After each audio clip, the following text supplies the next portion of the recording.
Hi friends, good morning. Welcome back to my channel. అయితే ఈ పచ్చడి ఫ్రిడ్జ్లో కొన్ని నెలల బట్టి ఉంటుంది. ఆల్మోస్ట్ ఒక 3 మంత్స్ అయిపోయింది కావచ్చు. అసలు దీన్ని పోపు చేయడమే నేనైతే మర్చిపోయినాను. ఈ పచ్చడి ఎవరు పంపించిండ్రు ఏంటి అని చెప్పడం అయితే నాకు అస్సలు ఇష్టం లేదు.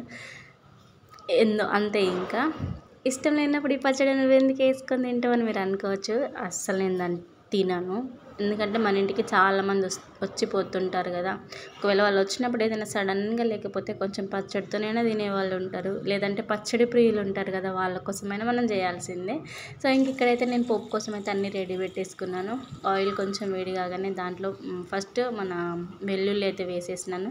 తర్వాత కొంచెం కరివేపాకు, మన ఎండుమిర్చి, జీలకర్ర, మెంతులు కూడా యాడ్ చేసినాను.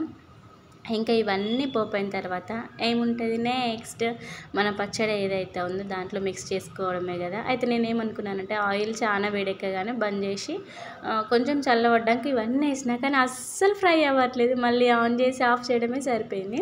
ఇక్కడ పచ్చడి అంతటిని ఒక మన స్టీల్ చిన్న బేసన్ ఉంటుంది కదా, దాంట్లో అయితే వేసుకున్నాను. వేసుకొని మన పోపు ఉంది కదా, కొంచెం చల్లబడినాక ఆ ఆయిల్ అంతా తీసుకొని దీంట్లో అయితే పోసుకున్నాను. ఫస్ట్ అనుకున్నా చాలా ఆయిల్ అయింది అనుకున్నా, కానీ అంత కలిపినాక తెలిసింది అక్కడికక్కడికి సరిపోయిందని చెప్పేసి. ఫైనల్గా మన పచ్చడి లుక్ అయితే ఇలా ఉంది. పచ్చడి అంతా ఒక డబ్బాలో ఎత్తేసి దాంట్లో కొంచెం అన్నం వేసుకొని తింటే ఉంటుంది చూడండి, సూపర్ కదా. ఈ వీడియో మీకు నచ్చితే like and subscribe. Bye friends.